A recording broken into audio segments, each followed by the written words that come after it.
You called ministers useless pigs, morons, in emails and WhatsApps to your professional colleagues. Do you think you contributed to a lack of effectiveness on the part of ministers and of the Cabinet? No, I think I was reflecting a widespread view amongst competent people at the centre of power at the time about the calibre of a lot of senior people who are dealing with this crisis extremely badly. Slow down, please, Mr. Cummings. Are you suggesting that your views expressed in those revolting ways were shared by others? Well, my appalling language is obviously my own, but my judgment of a lot of senior people was widespread. What are pop-ins? Pop-ins are what people in private office referred to when the Prime Minister would make a decision about something. Some element of the system, often in the Cabinet Office, would not like what had been agreed. And in the best Sir Humphrey Westminster style, they would wait for me and other people to not be around the Prime Minister, and they would pop in to see the Prime Minister and say, "Dear Prime Minister, I think that this decision really wasn't the best idea. Very brave Prime Minister. Perhaps you should trolley on it." And this was a general problem. You should trolley on it. Meaning? Well, I'm just using the sort of generic term that we often used about the PM.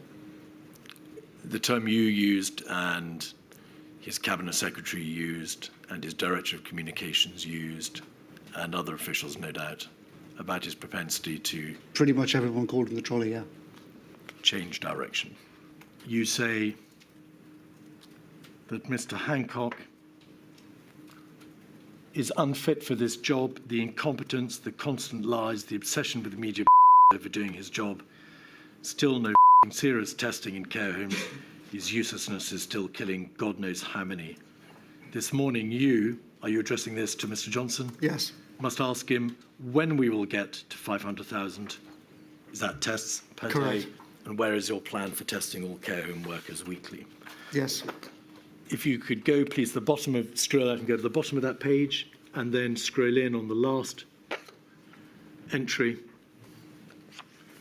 You need to think through timing of binning Hancock. There's no way the guy can stay. He's lied his way through this and killed people, and dozens of people have seen it. We got to get Helen out of cab off. She's up Frosty. She's up me and Case. She's trying to get spads fired and cause trouble on multiple fronts. Can we get her in Monday for chat re her moving to community local government or DFT, Department for Trade? We need her out ASAP, building millions of lovely houses. Was that aggressive and foul-mouthed and misogynistic approach the correct way to manage fellow professionals? Now, my language about Helen is, the language is obviously appalling, and actually I got on well with Helen at a personal level, but 1,000 times worse than my bad language is the underlying issue at stake. One of the most appalling things of the whole enterprise in lots of ways was on the 19th of March when we realised that there was essentially no shielding plan at all, and the Cabinet Office was trying to block us creating a shielding plan. However, the 12th of April and the drive to Barnard Castle, about which you spoke at great length in that press conference, do you acknowledge it caused immeasurable offence and additional pain to the bereaved who were unable to see their own loved one die? Yes, I think the way that we handled it was an absolute car crash and a disaster, and did cause a lot of people pain. I'm not concerned with the handling, the aftermath of that event.